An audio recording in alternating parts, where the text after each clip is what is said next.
पालथे दुधाने मनते नंदाच्या पोरे आज चोरी केली खरे तया विन नासे नव्हे दुसर्या ऐसे मनते नंदाच्या पोरे आज चोरी केली खरे सवे तुकया मेला तेने आदोना मिला मनते नंदाच्या पोरे आज चोरी केली खरे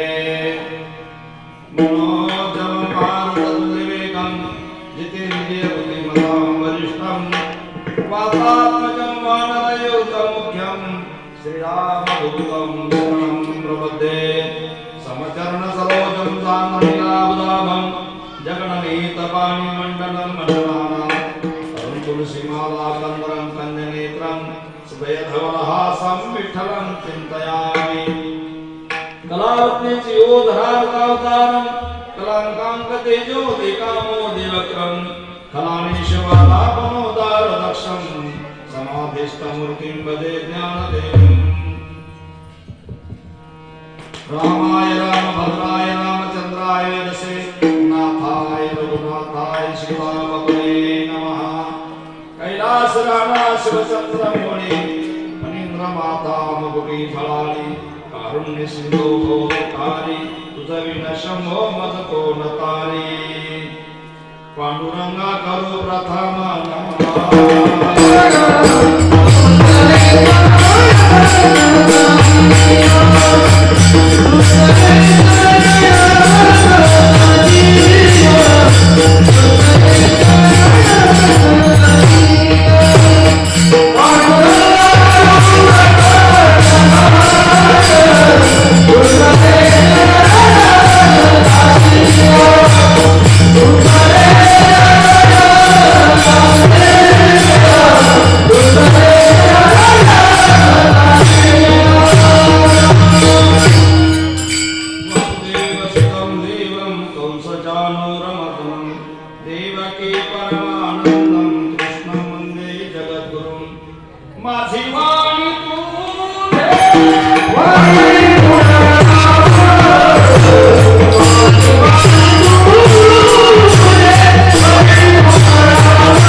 मनते नंदाचिया पोरे आज चोरी केली खरे प्रसंगी शेअर करता इथला अभंग जगद्गुरु जगद्वंदनीय संतश्रेष्ठ महान भगवत भक्त देवनिवासी संत तुकाराम महाराज यांच्या गाथ्यातील गवळणी प्रकरणातील 4 कड्यांचा उत्कृष्ट अभंग आहे.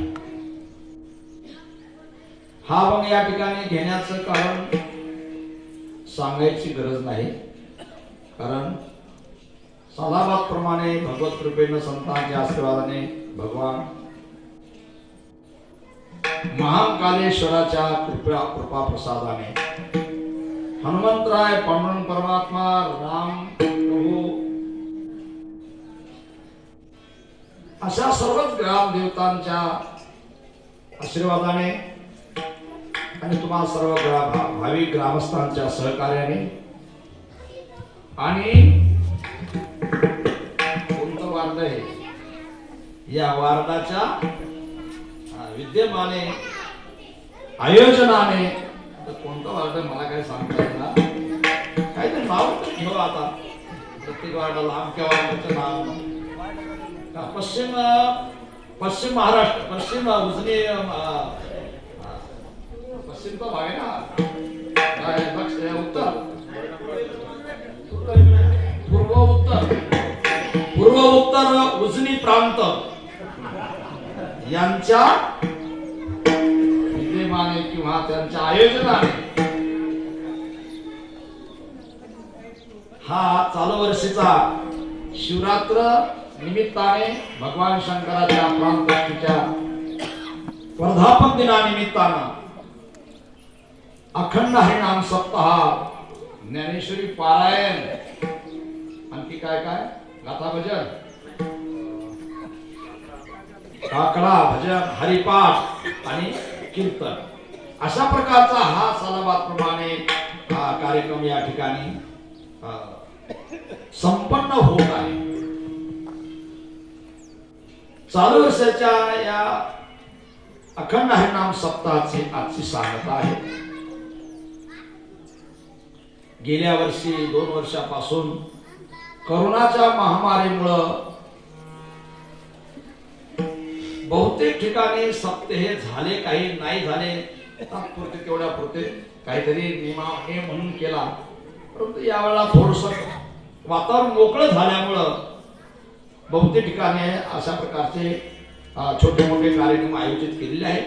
त्यातला आपल्या गावात देखील हा उपक्रम दरवर्षीप्रमाणे चालू आहे. याही वर्षी तो कार्यक्रम व्यवस्थितपणे पूर्ण झालेला आहे. त्या पूर्णतेचंच कीर्तन म्हणून आजचं कार्याचं कीर्तन आहे.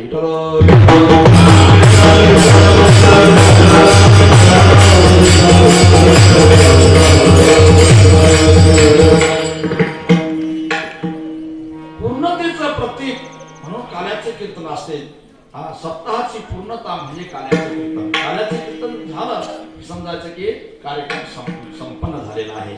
म्हणून काल्याचं कीर्तन हे दरवर्षीप्रमाणे असते. काल्याचे कीर्तन म्हणजे भगवंताचा प्रसाद सेवन करण्याचा दिवस. कारण 7 दिवस सेवा केलेली आहे आपण, छोटी मोठी तुटी फुटी जे काही सेवा केली असेल त्याचा मोबदला आज भगवान आपल्याला त्याचा मोबदला आपल्याला सुख समाधान शांती समृद्धी संतती जी इच्छा असेल, जे जे इच्छा करू ते ते कल्पतरू पुरे भगवान आज आपल्याला ते पूर्ण करणार आहे. भले बाहेर जरी करतात त्या पूर्णतेचं प्रतीक दिसलं नाही, भगवंताने पूर्ण केलं दिसलं नाही, परंतु अंतरातून मात्र निश्चितच आपल्या जीवनामध्ये सुख समाधान शांती लाभल्याशिवाय राहणार नाही. म्हणून शांती प्रदान करणारा दिवस म्हणजे काल्याचा दिवस आहे.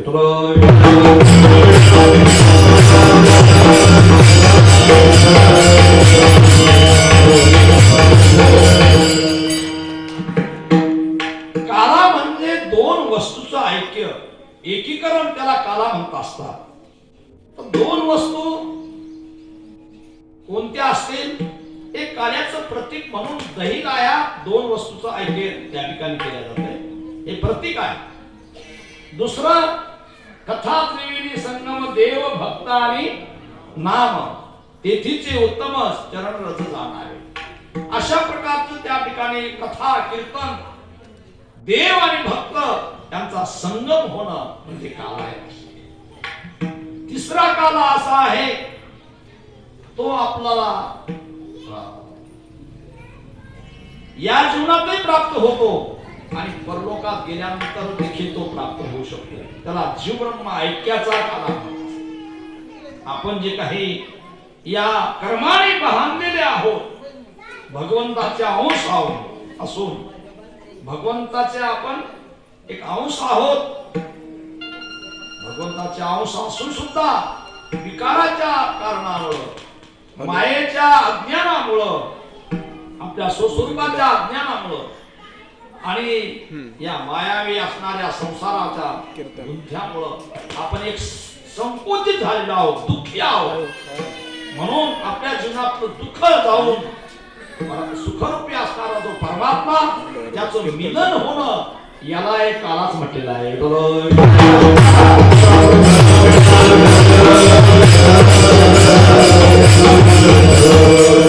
अशा प्रकारचे तिन्ही काले आजच्या दिवशी आपल्याला प्राप्त होत असतात.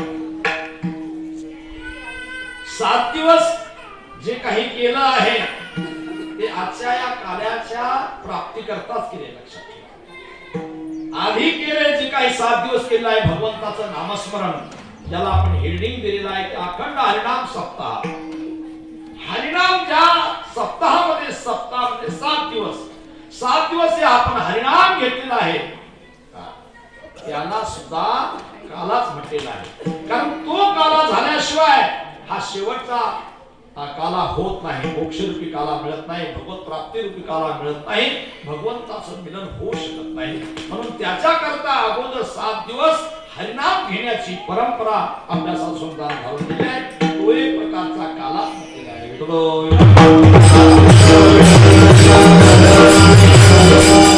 हरिनामाचा खिचडी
कशाचं ऐक्य होते?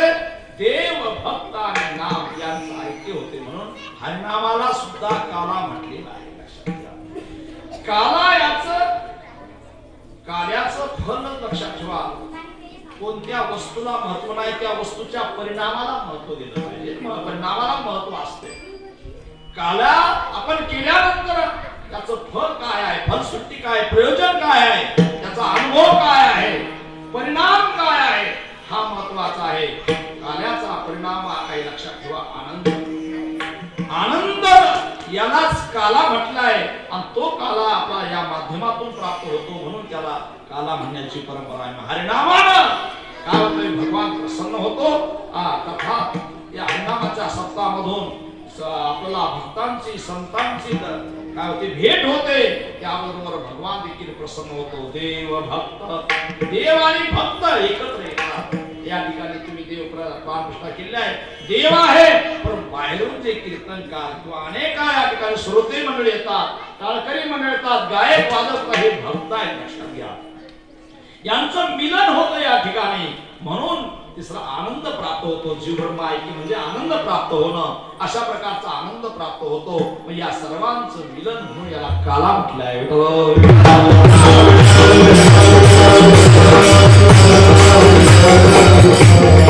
त्याची औपचारिकता म्हणून आपण दही लाया एकत्र करून त्याचं प्रतीक म्हणून आपण तो सेवन करीत असतो. अशा प्रकारचा हा काल्याचा या ठिकाणी आपल्याला प्रसंग सांगायचा आहे किंवा काला हा आपल्याला या ठिकाणी भोगायचा आहे, सेवन करायचं आहे. तर त्या काल्याला आणखी एक आपल्याला एक पद्धती घालून दिलेली आहे, परंपरा घालून दिलेली आहे संतांनी. काला कसा करावा, कोणती गोष्ट करण्याला महत्व नाही, ती कशी केली याला महत्व. लक्षात घ्या ज्या कर्मामध्ये ज्या क्रियेमध्ये व्यवस्थितपणा आहे, शिस्त आहे आणि योग्य आहे, यथार्थता आहे, त्याला फार महत्व असते. लक्षात ठेवा. म्हणून हा काला कसा करावा व काला का करायचा म्हणून दही लायाचं तर खायचं द्यायचं वापरलं हे काला नाही आहे. लक्षात घ्या काला करण्याकरता शिस्त सांगितली आहे. कारण जो काला नावाचा जो प्रसाद आहे हा विशेष प्रसाद आहे. इतर दही लाया एकत्र खाणं भेळ भत्ता खाण्यासारखं होईल, परंतु लक्षात घ्या विशिष्ट प्रकाराने व्यवस्थितपणाने यथार्थता किंवा नेमाप्रमाणे जर त्या दहीलाया आपण खाल्ल्या तो प्रसाद होतो. आणि प्रसादे सर्व दुःखानां हानिरस्योपजायते. लक्षात ठेवा या प्रसादानं तो प्रसाद होता, तो प्रसाद आपण सेवन केला तर आपल्या जीवनात दुःख नष्ट होऊन जाते. प्रसन्नतेचे तसा ह्या सुबुद्धी परिवर्तिष्ठते. आणि प्रसाद आपण सेवन केल्यानंतर आपल्या जीवनामध्ये प्रसन्नता प्राप्त होती. हे त्या काल्याचं काय आहे फळ आहे. आणि म्हणून तो काला एका विशिष्ट पद्धतीने करण्याकरता संतांनी आदेश दिलेला आहे. आणि तो आदेश कोणता असेल तर त्या काल्याच्या अगोदर, तो प्रसाद सेवन करण्याच्या अगोदर ज्या भगवंताने आपल्या अवतार कार्यामध्ये अशा प्रकारचा हा प्रसाद निर्माण केला आणि तो प्रसाद आपल्या भक्तांना वाटला. एकमेका देऊमुखी सुखी घालो हुंकारी, आपल्या भक्तांना सुखी केलंय. अशा प्रकारचा विशिष्ट प्रकाराने निर्माण करून आपल्या भक्ताला दिलेला आहे. ज्या अवतारात त्या अवताराचं वर्णन करण्याची परंपरा संतांनी घातलेली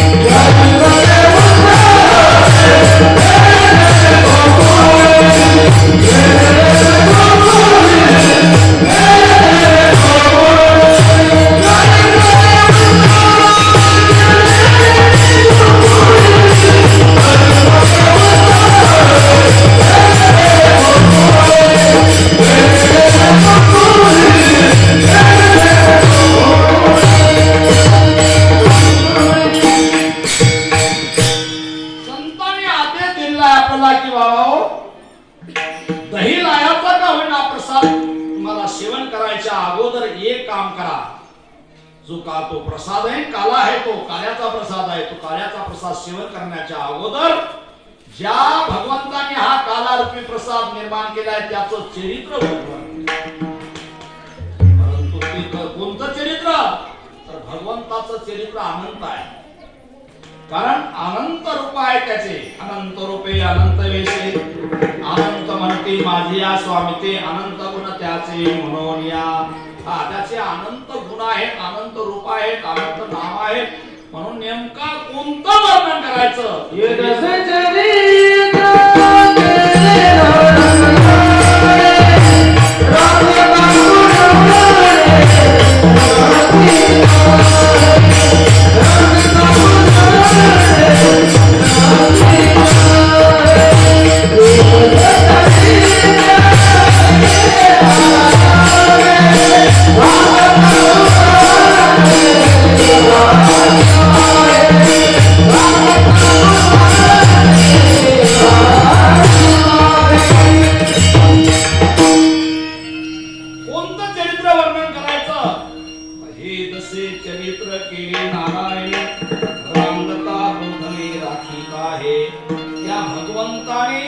एका विशिष्ट दशेमध्ये चरित्र केलेलं आहे. चरित्र जे काय केल्या जाते किंवा चरित्र मानल्या जाते, कोणीतरी काहीतरी क्रिया केली, काय क्रिया कर्म केलं म्हणजे चरित्र होत नाही. ज्याच्या क्रियेमध्ये विशेषता आहे, ज्याच्या क्रियेमध्ये अलौकिकता आहे, की जे सामान्य समाजाला, सामान्य जनतेला, सामान्य मानवाला शक्य नाही अशा पद्धतीचं अशक्य असणार शक्य करून दाखवणं, अलौकिक अशा प्रकारचं ज्याच्या क्रियेतून काही अलौकिकता घडलेली आहे अशा प्रकारच्या क्रियेला, अशा प्रकारच्या कर्माला काय म्हटलंय चरित्र. की जे